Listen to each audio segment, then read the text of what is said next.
Diaspora, racines, mobilité, ancrage, c'est le thème de la 5e édition du festival Gnawa Musique du Monde qui s'est tenu à Essaouira. Durant 2 jours, universitaires, écrivains et politiques ont débattu des nouvelles formes de migration observées sur le continent qui est à la fois terre d'immigration et terre d'accueil. Les migrations sud-nord, avec leur lot de drames, sont les plus médiatisées. Celles sud-sud le sont moins, alors que leurs conséquences sur le plan social sont les plus visibles. Comment cela s'explique-t-il ? Les migrations sud-sud, surtout africaines, sont importantes. 80% des migrations africaines sont intra-africaines, intra-régionales. C'est une très vieille tradition qui n'est pas récente. Elle est multiséculaire. Les relations, par exemple, migratoires marocaines avec l'Afrique subsaharienne ont des siècles derrière elles. Elles sont dramatiques en même temps, parce qu'elles révèlent les crises, les soubresauts du continent. Mais en même temps, à mon avis, il faut les voir d'une manière positive, parce que ce sont d'une certaine manière les entrepreneurs, les groupes les plus actifs qui migrent. Il y a toujours dans la migration, me semble-t-il, un élément extraordinaire. Lorsqu'on part, c'est parce qu'on veut construire un avenir meilleur pour soi et pour les siens, pour son pays, pour sa tribu, son village. Et en même temps, on est prêt à découvrir, à se confronter à l'autre. Et donc, c'est dramatique, mais en même temps, il y a un potentiel positif extraordinaire dans ces mobilités humaines. Alors, on s'est construit pendant très longtemps sur un rapport dichotomique, ambivalent en tout cas, avec le Nord, parce que le Nord était l'ancien colonisateur d'une certaine manière, ou même quand il n'était pas directement, il représentait cette métropole puissante qui est venue notamment en Afrique piocher des hommes pour les déporter, ou qui est venue s'installer et apporter en même temps le progrès et la mort. Et donc on s'est toujours construit dans ce sens-là. Mais c'est vrai que si on regarde par exemple les mouvements entre le Burkina Faso et la Côte d'Ivoire, cela a créé des troubles terribles, jusqu'à des troubles politiques et des guerres civiles, des centaines de milliers d'expulsions dans des situations vraiment très dures et parfois aussi malheureusement son lot de morts. Mais on lie ces violences de manière ethnique alors qu'elles sont aussi le résultat de mobilité. Écoutez, le Maroc est en train de se redécouvrir comme terre africaine. Il est en train de se découvrir comme terre d'immigration, d'installation définitive. Le Maroc s'est vécu depuis 4-5 décennies comme une terre de départ, d'émigration. Il est en train ou de transit, de passage. En fait, il est en train de redécouvrir sa vieille histoire migratoire avec l'Afrique. Moi, je redécouvre que lorsque j'étais tout petit enfant à Fès, je voyais des subsahariens venir et je ne comprenais pas pourquoi ils venaient à Fès. Et en fait, ils venaient voir le mausolée de Sidi Abdelkader Tijani, le fondateur de la tariqa, de la confrérie Tijaniya. Il venait après le pèlerinage à la Mecque. Et donc, on est en train de redécouvrir ces vieilles racines, ces vieilles chemins migratoires. Et en même temps, on est en train de nous redécouvrir comme terre d'immigration, d'accueil définitif, d'installation. Alors pour le Maroc, ce qui était très intéressant, c'est que ça a permis de débattre de choses dont on ne débattait plus, notamment la question, entre guillemets, de l'identité marocaine. Ce n'est pas un terme que j'aime, identité, mais c'est-à-dire de qui sommes-nous.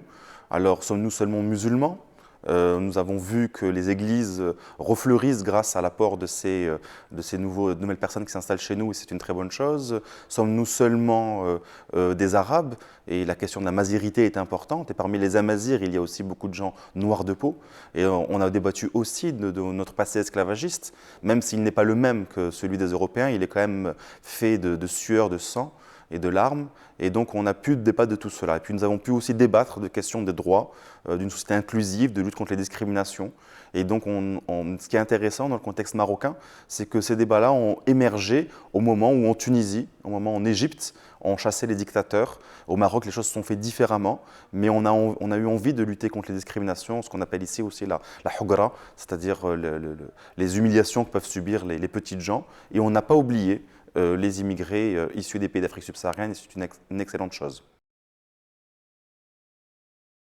Écoutez, c'est lorsque l'autre devient visible qu'il peut y avoir des crispations, des chocs culturels. Mais je crois qu'en même temps qu'on est un peu immunisé d'une certaine manière. Pas définitivement, je ne le crois pas. Mais parce qu'un certain nombre d'acteurs sociaux marocains se sont emparés de cette question il y a bien longtemps. Je ne crois pas qu'il y ait eu dans la région un syndicat qui avait une section de travailleurs sans papier étrangers, ce qui était le cas au Maroc de l'Organisation démocratique du travail. Le GADEM est une association qui travaille sur ces questions migratoires depuis des années et des années. Il y a d'autres associations un peu partout au Maroc. Le Conseil national des droits de l'homme lui-même s'est emparé assez tôt de cette question, d'où la nouvelle politique migratoire que nous essayons de mettre en place. Choc culturel, je ne sais pas, parce que moi je pense que les choses se font toujours par le bas, se font dans les relations de face à face, se font dans des réseaux relationnels. Ça dépend comment les gens arrivent. Chaque histoire migratoire a ses spécificités qui sont liées tout de même, non pas à des agrégats d'individus, mais qui sont liées à des rencontres, à des situations particulières. Et puis il faut rappeler, le Maroc reste un pays pauvre, en tout cas en voie de développement, en tout cas avec beaucoup de personnes pauvres, et les migrants ne s'y trompent pas. Ceux qui s'installent là, c'est qu'ils ont trouvé des entrées parmi les populations locales, ils ont trouvé des niches de travail économique. Parfois ils sont là aussi par défaut, parfois ils cherchent un refuge, mais ils sont en nombre très restreint. Ils sont beaucoup moins nombreux que le nombre de Marocains qui, chaque année, quittent le territoire national pour immigrer ailleurs.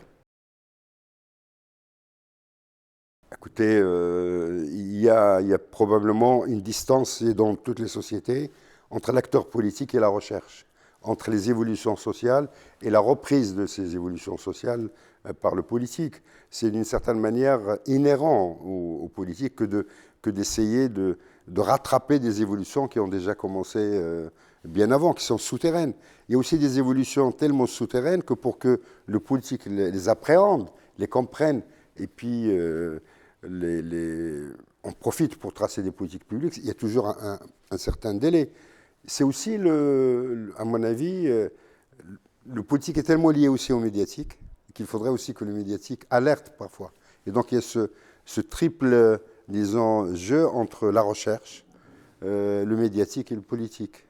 D'une certaine manière, c'est que le Maroc est un pays normal parce que malheureusement, tous les États-nations sont en retard sur les mutations sociales, particulièrement lorsqu'elles sont le fruit de dynamiques issues de populations étrangères à son sol. C'est dans le conflit que émergent les résolutions de ce conflit. C'est peut-être triste, mais le sociologue que je suis sait que c'est comme ça que cela se passe. Et donc, au moins, on a laissé les voix porter de ces oubliés, et c'est une très bonne chose. Écoutez, d'abord, il y a un phénomène d'urbanisation qui est très très fort, qui est très rapide sur le continent. Aujourd'hui, au Maroc, pays longtemps, très très longtemps rural, on est déjà à 65% de population urbaine. Donc, l'urbanisation, deuxième phénomène qui se passe dans toutes les sociétés africaines, c'est une sorte de convergence entre la culture rurale et la culture urbaine. Et c'est notamment grâce à la télévision et à l'école, qui joue ce rôle d'homogénéisation des cultures. Troisième remarque rapide, la prise en otage du politique par l'identitaire n'est pas qu'un phénomène chez nous, c'est véritablement un phénomène universel. Les populismes européens, le BJP en Inde, les crispations identitaires qu'on peut constater dans le monde musulman, les Tea Party aux États-Unis ou les mouvements indigénistes en Amérique latine, d'une certaine manière, dans toutes ces sociétés, il y a une exacerbation identitaire, une sorte de revanche des ancêtres, d'une certaine manière. Mais en même temps, il y a, pour des tas de raisons, des dynamiques d'ouverture. Il n'y a plus aucune société, notamment grâce au réseau aux nouvelles technologies, qui est fermée sur elle-même. On est en même temps dans la crispation et dans l'ouverture. Et c'est une double dynamique. 14 millions de Marocains aujourd'hui sont sur Internet. Une enquête récente vient de montrer que 2 ménages marocains sur 3 ont un ordinateur à la maison. Donc nous sommes déjà dans le monde. Alors, une des questions qui se pose, c'est quels sont les messages, quels sont les contenus qu'on véhicule à travers ces réseaux. Et donc, il y a crispation, et les réseaux peuvent aider à la crispation, et en même temps, ils peuvent aider à l'ouverture. Un exemple très récent, un des plus grands tubes qui est aujourd'hui au Maroc, c'est une chanson d'un duo nigérian qui a été arabisé entre des Marocains et des Subsahariens. Plus de 3 millions de vues.